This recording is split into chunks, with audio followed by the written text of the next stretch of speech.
শ্রাবণ মাস তো প্রভুর জন্ম মাস। প্রভু যদি এই মাস থেকে বিশ্রাম নেন, তাহলে শ্রাবণ মাসের দায়িত্বে কে থাকেন মা? দেবাধিদেব শিবশঙ্কর সপরিবারে শ্রাবণ মাসে ধরিত্রীতেই বাস করেন পেঁচু। এই মাসের দায়িত্বে থেকে পৃথিবীকে রক্ষা করেন।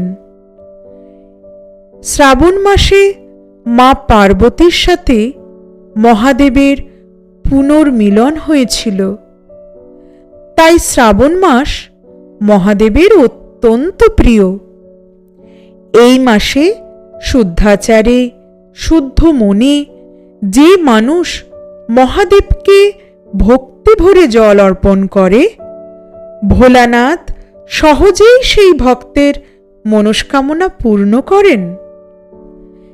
কিন্তু মা, বর্ষার আগমনে যেমন প্রকৃতি কেমন সজীব আর সবুজ প্রাণবন্ত হয়ে উঠেছে, তেমনি এবছর বর্ষার প্রকোপে কত ঘরবাড়ি আর মানুষের জীবন মর্ত্যলোকে বিপর্যস্ত হয়ে উঠেছে। বন্যার কারণে কত মানুষ হাহাকার করছে। সবই কৃতকর্মের ফল পেঁচু। মানুষ প্রকৃতির সাথে আর প্রকৃতির দেবদেবী দৈবী তত্ত্বের সাথে কলিযুগে একাত্ম হতে চায় না, আর তাই পারেও না।